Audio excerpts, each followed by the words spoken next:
How's it going, everybody? I'm Jeremiah Price, and today we're going to be interviewing people just around campus about the Super Bowl halftime show that happened a couple weeks ago. Some people thought it was maybe too risque or too hot for TV. We're going to see what just college students think about it. What's your name? Jasmine. Jasmine? All right, Jasmine. So I just have a couple of questions for you. So did you see the show live, or was it like on YouTube? Did you watch it later? I did watch it on YouTube later. I didn't watch the Super Bowl at all because I wasn't really interested, so yeah. But you did see the halftime show. Yes. So what made you want to go look up the halftime show? Were people talking about it, or did you just, I wonder what it was all about? Or? I was kind of curious because I have heard about like the collaboration with Shakira and Jennifer Lopez, and I thought it was like pretty interesting how two huge artists, I want to say like Hispanic artists, like coming together and see how they work together. Because I thought that'd be pretty cool. So did you all end up watching the Super Bowl halftime show that happened? Okay, cool. Just a halftime show. Hey, that sounds about right. People either.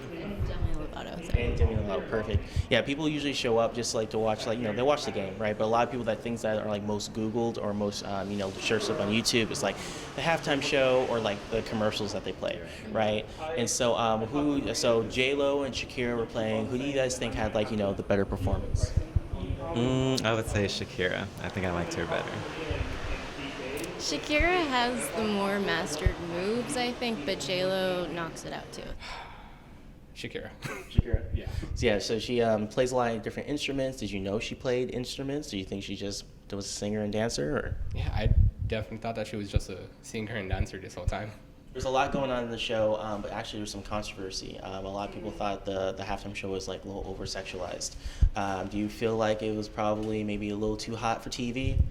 No, we've been doing this for decades now. I don't know why people all of a sudden it's too sexualized. Everything's sexualized nowadays. But for me personally, for the Super Bowl, they're just performing how they usually perform. I don't think it was that over sexualized at all. So It was. I agree. It was sexualized, but at the same time, if you don't want your children watching it, then just turn off the TV.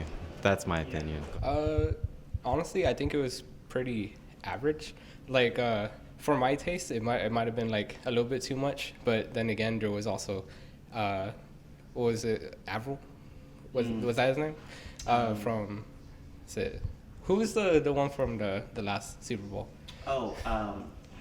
The dude that took shirt off, right? Yes, yeah. that was definitely too much. I forget his name, the lead singer from Maroon 5. Yes, so that was definitely too much. So I think, based off of this, it's a pretty good.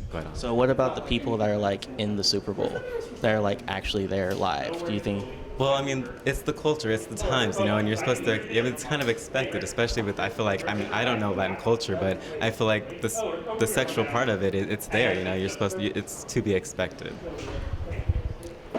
I was raised in a kind of traditional household, but I feel like sometimes people weren't comfortable with female sexuality in my household, so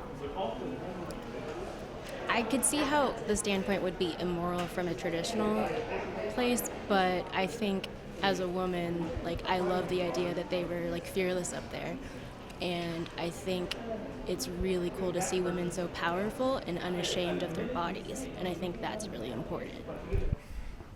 I guess, but then again, if that was actually a concern, most halftime shows aren't always going to be suitable for children.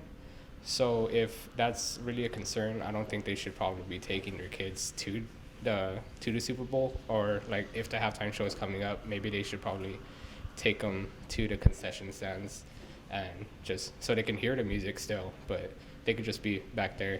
Got it. Because the Super Bowl that has a history of not showing necessarily, family-friendly material all the time. Mm-hmm. So it just kind of should be expected. All right, so that's about does it for the interviews. I'm Jeremiah Price with Channel 7 News, and thanks for watching.